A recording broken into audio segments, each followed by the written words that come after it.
The parenting aspect which I find most interesting is this very unhinged, toxic relationship between Mother Gothel and Rapunzel, who isn't actually her mother.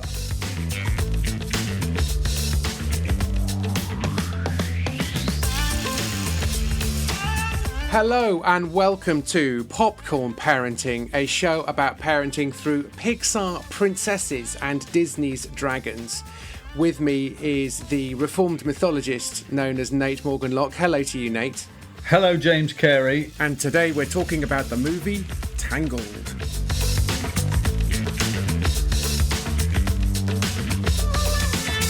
Why don't I kick us off with some cold hard facts about the movie Tangled? It is a 2010 American 3D computer animated musical adventure film from Walt Disney Animation Studios. It is their 50th animated feature film. Did you know that? I did. It says so at the start of the film on the Disney Plus edition that I watched the other day. Right, okay. And it was originally entitled Rapunzel, and they changed the name because they didn't think boys would want to watch it. I think that's the summary of the acres of press footage you could read on that. And it is loosely based on the Brothers Grimm German fairy tale Rapunzel, featuring the voices of singer-songwriter Mandy Moore, no, me neither, Zachary Levi, who is also Chuck in the series Chuck, and star of Shazam, and also, according to his Wikipedia page, claims to be a Christian, and also star of stage and screen Donna Murphy. So very much not the usual suspects. Tangled spent 6 years in production at a cost that has been estimated at $260 million, which, if accurate, would make it the most expensive animated film ever made. Wow. I did not realise that. $260 million is a lot of money. It earned worldwide nearly $600 million, so they got it back. And the film was nominated for a number of awards, including Best Original Song for I See the Light, but it lost to We Belong Together from Toy Story 3. Music and lyrics by Randy Newman. So, those are the cold hard facts of Tangled. Why don't you take us by the hand and lead us through it, Nate? Well, the first thing I want to say is that Rapunzel is far and away my favourite Disney princess. She's clearly the best. Wow. Watching the film again the other day, I thought, yes, this is a likeable character, someone I want to get behind, someone I think is brilliantly talented. By the end of the film, I didn't actually say "you go, girl," but I was close because her sort of character arc is so brilliant and encouraging, and I just think she's fantastic. I love Rapunzel. I should do the inner world bit, right? Please do. In a world where the sun drops its rays to produce magical flowers, and a husband takes the flower to his pregnant wife, a girl is born into the world with magical hair. That gives you the very basics, but really this story is about the relationship between Mother Gothel and Rapunzel. The primary relationship here is a mother-daughter scenario. When we talked about Frozen, clearly that's about sisters. When we talked about Toy Story, that's about a boy and his toys. This is a story about mums and daughters, daughters and mums. Obviously, this show is called Popcorn Parenting, and I think this is a film which is very interesting for our parenting, as we're thinking about not just mother-daughter relationship, but about parents and children. Especially if you're considering locking one of them in a tower for a prolonged period. This is very much true. A go-to movie, isn't it? For what might happen if you're not careful. That's true. The parenting, the parenting aspect which I find most interesting is this very unhinged, toxic relationship between Mother Gothel and Rapunzel, who isn't actually her mother. So within the course of the film, Mother Gothel is the centuries-old crone who finds this magical flower that the sun has produced by its drop of golden sun, and she uses this to keep herself in eternal youth and beauty. mythologically, this is huge. There's all sorts of stories about the puer eternus, I think the eternal child, and our culture's desire for eternal youth is profoundly narcissistic. It's profoundly terrified of death, of aging. And so Mother Gothel, just by herself, even before Rapunzel's involved, is in a sense a profound character for our time because we worship youth and we hate old age. It reminds me a little bit of there's a character in Game of Thrones who is one of the few magic characters, but then occasionally we see her as she truly is. And rather than basically being a youngish actress who looks a little bit like Tori Amos, we actually see someone who looks like they're probably 170. Yeah. And for a lot of us as parents, this idea that our growing old is something that we are probably uncomfortable with at some level. Whether it is the need to put additional sort of filters on our photographs or the need for, basically not... reducing your carbohydrate intake. Reducing your carbohydrate intake. Or not having photographs of yourself. I mean, that's basically what we do, is that we don't... At a certain point, we go from saying, oh, I'm taking a selfie with good lighting and I've put a little filter on it to smooth out my face, to now being... it's just not worth it. We won't have pictures of me. I won't have mirrors around because I don't want to see what I have become. Look away, I'm hideous. Mother Gothel is the perfect example of the narcissist who cannot come to terms with her own aging. But of course, as the story moves on, this golden flower is sought by the king and queen because the queen, who is pregnant, gets very sick of this kingdom, which apparently, I couldn't find this anywhere in the film itself, but I found in some notes. The kingdom is called, you ready for this, James? It's called Corona. Hey! Wow. It all comes around again. Corona. Yeah. So there we are. Very topical. Yeah. And so the queen is pregnant with Rapunzel, and the king goes to seek out this flower that's been heard about. And he goes and gets the flower and uses it to heal his wife, and that produces this magical little girl called Rapunzel. Interestingly, Disney's move away from the traditional fairy story is that in the traditional fairy story and in early versions of the film, the king goes to steal the flower from Mother Gothel's garden. He asks for it, she declines, and then eventually he steals it. So then that totally changes the way that we think about the king and queen, because we know in stories, which are almost always profoundly moral or ethical, if you take something at the beginning of a story, we're waiting for you to get your comeuppance. Yeah. Now, because in Tangled they didn't tell the story in that way, this was just a flower that had dropped randomly onto a cliffside, and Mother Gothel is then talked about as being desperate not to share this magical plant, that then we feel very differently about her because we've told the story in a very different way.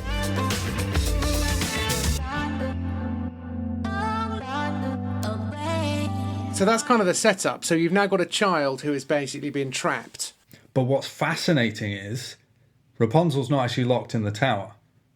Rapunzel can leave at any moment, which of course she does, a third of the way through the film. So what is it that keeps Rapunzel in the tower is not a physical sort of set of locks and keys, but is this controlling psychological pressure from her mother. Right.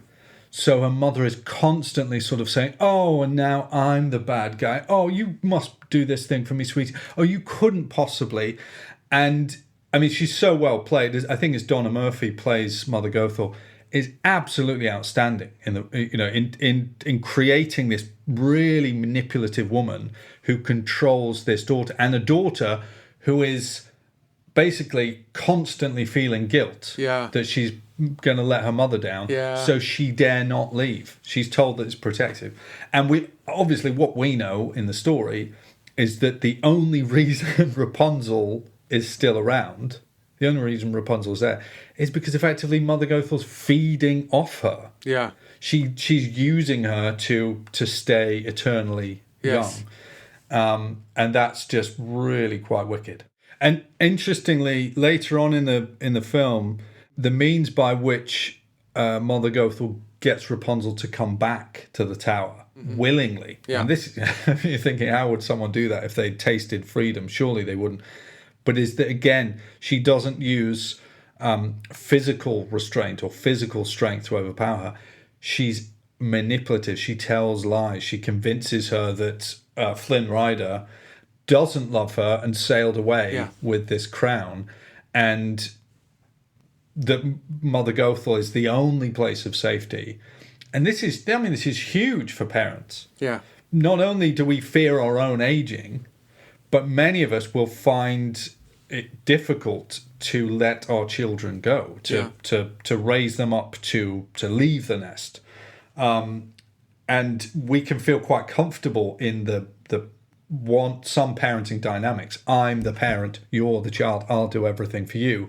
But of course, we know as we grow older, that shifts from one vertical line to now a horizontal line when you're both fully grown adults, to eventually the vertical line flips the other way, and you have to help mother, walk down the stairs just as she used to have to help you. Yes. So the film really is about aging and how are we going to cope with the aging, and our parental-child relationships are how we see that. It is expert storytelling to be able to not use coercion to get your characters to do things. So there's an expression within sitcom writing, at least, which is sort of my area, which is chase your character up a tree and throw stones at them, as a kind of like, make things happen, make your character's life a misery and see how they react. I add to that the fact that that's actually not good enough. That's not particularly satisfying. I would say don't have a dog appear from nowhere and chase your character up a tree. Give your character a compelling reason to climb the tree, which is their own idea. And they decide, wouldn't it be brilliant if I climbed that tree? Without any coercion whatsoever. Give them an incentive to climb the tree rather than a threat. And so it's just always using people's motivations and using lies and stories or those sorts of things rather than just, well, there's a brick wall here, so I have to turn left or right. So in a way, those sorts of things are a bit of a last resort.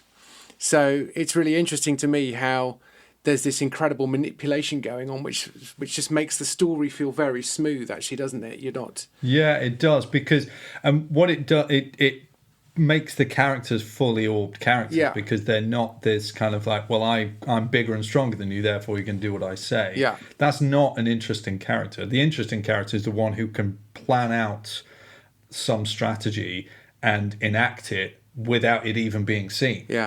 That makes someone more interesting. But to go back to Rapunzel, and what I think is so likable about her is that she's optimistic, she's loyal, she's creative, and she's positive, which means I'm totally on side with her at the start of the film, and I'm not thinking she's got some sort of slightly bratty, I don't deserve this attitude.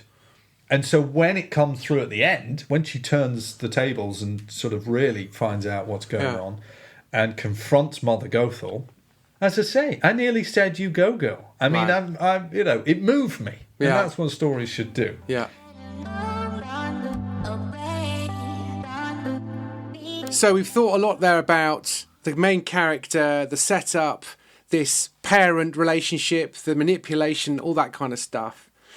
I mean, it feels like this is still very much set up in the first third of the movie, but there's a whole, like a prince turns up, and there's a story of reconciliation, all that kind of stuff. How does all that kind of play out, and what do we?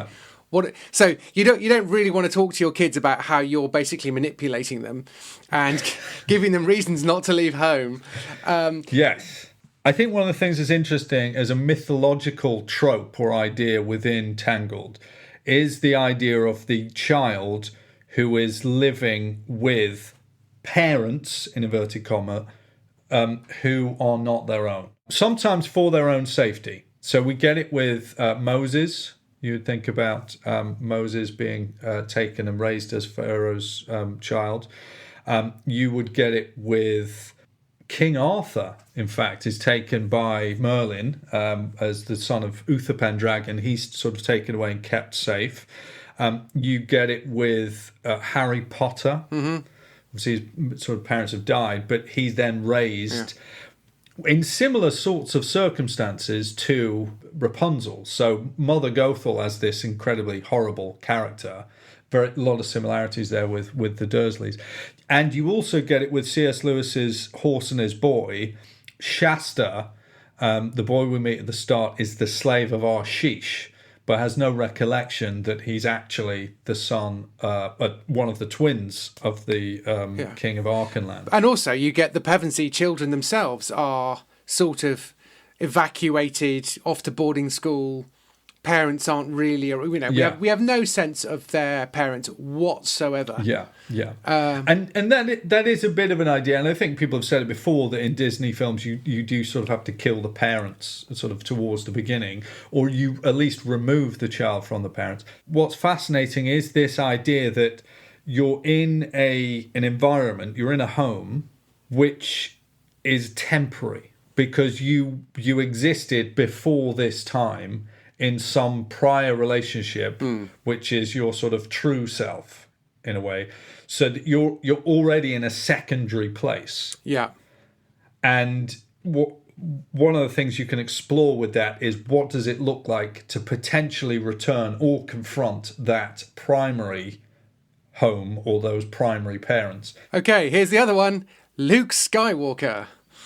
There you go. So you take someone back and you reveal a piece of backstory, and that can be fascinating. And I think for us as Christians to think the world we currently live in is a secondary world. It is a world after the fall. It is a world of disease and death and decay, and it is a world in which we're surrounded by lies. And Jesus says, you shall know the truth, and the truth shall set you free. So in one sense, all humanity after the fall is Rapunzel locked into this tower and held in check by the lies of the devil, the father of lies. And we, in a sense, our story is to be rescued out of that confinement and rescued out of imprisonment, to be liberated through the gospel. Now, that's not the way that Rapunzel is brought out of the tower. She does sort of step out, and then there's a brilliant little sequence where, because she's such an obedient and a girl who's so desperate to make Mother Gothel happy, this conflict between, I want to go outside, I want to experience walking on the grass and skipping through the stream and swinging around the trees, that is totally against what Mother would want. So she has this kind of incredible flip-flop, which is just quite funny, because then Flynn Rider, who's sort of watching bemused as she sort of goes through these different changes, he sort of says, you seem to be at war with yourself. And that's a pretty good description of most of us feeling that kind of tension of what the rules are, what we're confined by, and some sort of other desire to be outside of something. Yeah. I mean, that's Gollum as well, isn't it? Yeah, I was it's funny seeing the way that they show Rapunzel flip-flopping between these two perspectives. I thought was quite funny. Whereas when I watched it in The Lord of the Rings, I felt it was a bit cheap. Yeah. Like where they sort of show Gollum and then Smeagol on different sides, facing the camera in different ways. And whereas when I read the book of Lord of the Rings, it's much more interesting. Yeah. You feel that tension much more. And also, if they just trusted Andy Serkis, they would have found that his acting probably would have sold it. And it would have been more subtle. Yeah, I mean, it might be that they wanted to try and put some sort of levity or something sort of easy to grab. Yeah, it is kind of comic, a little bit, isn't it? It's the Lord of the Rings films are a little po-faced at times, so that can be a bit sort of tricky. Yeah, but that's Tolkien for you, isn't it? Yes. I mean, he is many things. Funny is not one of them. And the Hobbits are a bit funny, and how much they like dinner and food and stuff, and second breakfast. But beyond that, once we got out of the Shire, I was reading Lord of the Rings to my daughters, and we sort of ground to a halt. We made it as far as the Council of Elrond, and thereafter there's just too many references to battles, people you're never going to meet, long words that are hard to say in English, let alone Elvish. And I was just like, we didn't make it into the Mines of Moria, and I'm just going to watch some movies with them or get them to read the books for themselves at some point. Whereas, Lion, the Witch and the Wardrobe and Narnia are dead easy to read. Rattle through 'em. As are the Wingfeather novels, which I'm really enjoying. We just got James the first one of those. He's really been enjoying it. The Dark Night of the Dark Sea of Darkness. Dark Sea of Darkness. Yeah. The second book's even better, but it is about, part of it is a bit like when they say to Harry Potter, "Oh, Harry, you don't know who you really are, do you?" It's always that kind of, Luke, you don't know who you really are. Oh, it's, So we're getting that entangled. And so Flynn, tell us about Flynn and he's seeing her. So Flynn's kind of fun and fascinating, a kind of classic, dashing, wisecracking, kind of bit of a coward as well. Always getting other people to do his dirty work for him. The brothers Stabbington and all those people that he works alongside.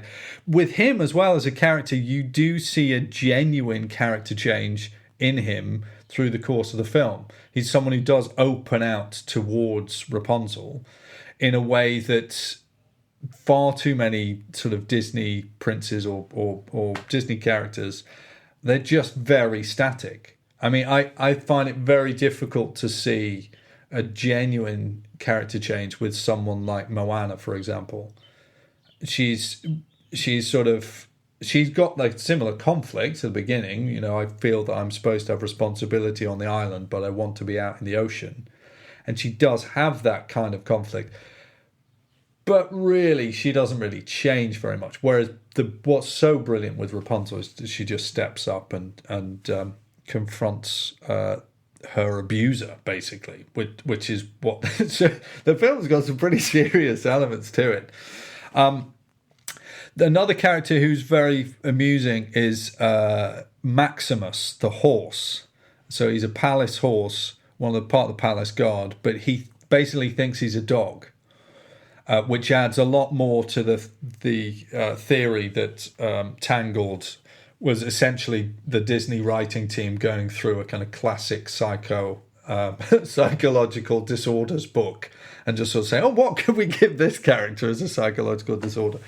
But it does raise some questions about how we see stories and myths and fairy tales at all. So one book that I've been reading at various points, because it does get a little bit repetitive, but it's a good book.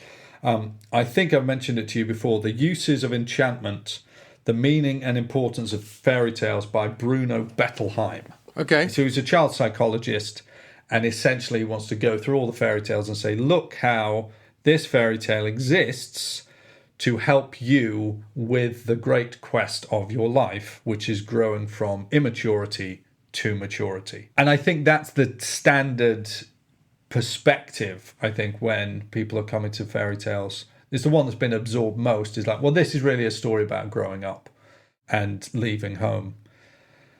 And I think from a Christian perspective, we read in Genesis that for this reason a man will leave his father and mother and be united to his wife. And that is basically telling us what happens as people grow up. But it's also telling us something else about this macro story, which we've talked about before, the gospel that's woven into everything, which is that this is going to be a story of Christ leaving his father. Obviously, he doesn't have a mother, but the son leaving the father to be united to his wife, who is the church. Yeah. And so that great quest. But it's interesting, I think, for us to have both the micro level, a fairy story or a film or a myth, can teach me maybe something about my own journey, my own hero's journey, but also has to be understood within this macro story, the meta-narrative of all human history, which is the story of the gospel of Jesus. To go back to this question of mother-daughter relationships and the relationships we have with our children, the parenting relationships we have. I was chatting with a friend of mine who's not a believer, but is a consultant psychiatrist, and was talking to him about Tangled and talked about the various different relationships which are presented in it. And one of his frustrations with me is that I'm a Christian, but I came from a Christian home. Right. So he's effectively, it's this idea that because I came from a Christian home, I'm only being a Christian because I'm obeying my parents. Right. Such that my parents have these sort of, and all Christian parents have these long enveloping talons or sort of, that we won't let go of our children. We control our children. And so questions about, are we brainwashing them? Are we forcing them to believe something? Could they ever choose not to believe if they wanted to?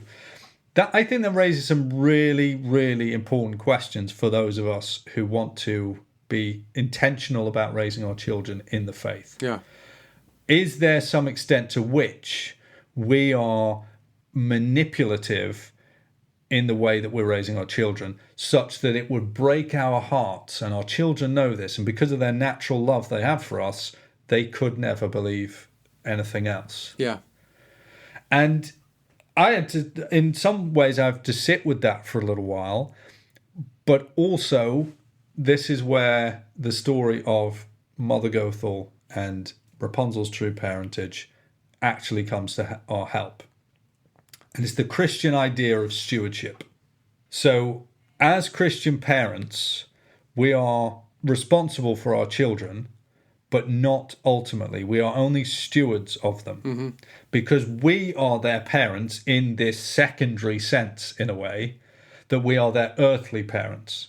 And as Jesus tells us in the Lord's Prayer, we pray to our Father who is in heaven. So the parentage that our children have, yes, is from us, but a deeper parentage is their Father in heaven. Now, we can talk about how we become the children of our Heavenly Father and the doctrine of adoption and how the Son of God becomes a son of man, that sons of man can become sons of God, all of that stuff. However, as Christian parents, we are commending their Heavenly Father. Yeah. We're spending our time saying we are feeble and frail and faulty, to give us another F, and we need forgiveness. Yeah. And what's remarkable with these dominating manipulative relationships is that the parent never truly asks their child to forgive them. They never give their child the opportunity to be gracious towards them. It's always manipulation. And for those of us who are Christian parents, to have that perspective to say, there is a Heavenly Father who has knows this child more intimately than I do. Yeah. And long after I'm turned to dust again, is going to be taking care of this child. That's just a really helpful perspective, I think. So it sounds like you as a parent will probably get quite a lot of different stuff out of this movie from your kids when you're talking. And actually, depending on the age of your kids, this is a conversation you could actually have with them, which is, look, I'm always going to struggle to let go of you, and you know, and that, I mean, it's a bit more of a grown-up conversation, isn't it? Yeah, I think so. I think depending on the different ages, I mean, clearly, as I always say, you should just ask your kids what do they like about the film, what's their favourite bit, what do they think was funny, who's their favourite character, all of those sort of things. But I think it does raise the question of getting the child to describe the relationship that Rapunzel has with Mother Gothel. Yeah. And this song, Mother Knows Best. Ooh. And to say, oh, do you think do you think I ever sound like that? Yeah. You know, do you think that who's Rapunzel's real mother? Yeah. And to also have that question of how does the Lord's Prayer start? Yeah. Why do you think it starts like that? I thought I was your father. So to get them in that way, not to think through all these things about the eternal child or the narcissist or whatever, but to think, I'm a child of this parent, but Jesus says I have a heavenly Father. Yeah. So how does that work out? And how can I trust that even when my earthly parents let me down, as they will do, that I'm still safe and secure in a different relationship? Wow. I mean, that's quite a conversation to have with your kids, isn't it? So I probably wouldn't, if you've never done this before, I'm not sure I'd start with Tangled. I'd probably go for Toy Story or How to Train Your Dragon. But this is a conversation to have, isn't it? I think in some ways, because it is about parental relationships. Yeah. That's why it's going to be trickier. And, you know, if it's a relationship about sisters or about friends or about toys or about those things, then yes, it's a little bit easier to access. Yeah. It's just a bit closer to the bone because you've got to talk about your relationship with your parents. The thing that struck me was you're talking about your consultant friend. It seems to me, people only believe because their parents brainwash them. You just think, well, if that be true, we're not terribly good at it because a lot of people do not inherit the faith of their parents. Yes, and secondly, I guess our prayer for our kids is that they believe it for themselves and that they trust Jesus, not because they trust us, but because they trust Jesus. And so they're not trusting Jesus because, you know, it can't be a second-hand vicarious thing. It matters to us, therefore it matters to them. We need to kind of transfer that. And the other thing to say is that when people use the argument, oh, well, you're only Christian because your parents are, it's like, well, you're only whatever you are because your parents are. Yeah. And yes, people can be very different from their parents. And as we've said, people can leave that. But essentially, if people can only ever inherit their worldview or their philosophy or their theology, then it actually doesn't work because it's determinism, isn't it? Yeah. It's determinism. We can never get to the roots or the truth, which is the thing that, as we said, it is the truth that sets us free. I think that's a great note on which to end this podcast. So we've probably only scratched the surface, seen the tip of the iceberg. That's probably for the best. But it's a great conversation to have with your kids, if you dare. And we would love to know how that goes. So do send us an email, popcornparenting@gmail.com, and follow us on Instagram, Twitter. Let us know how you're getting on. And that would be great, wouldn't it? It would, yes. Thank you very much, James. And thank you, everyone, for listening. Take care. Bye-bye.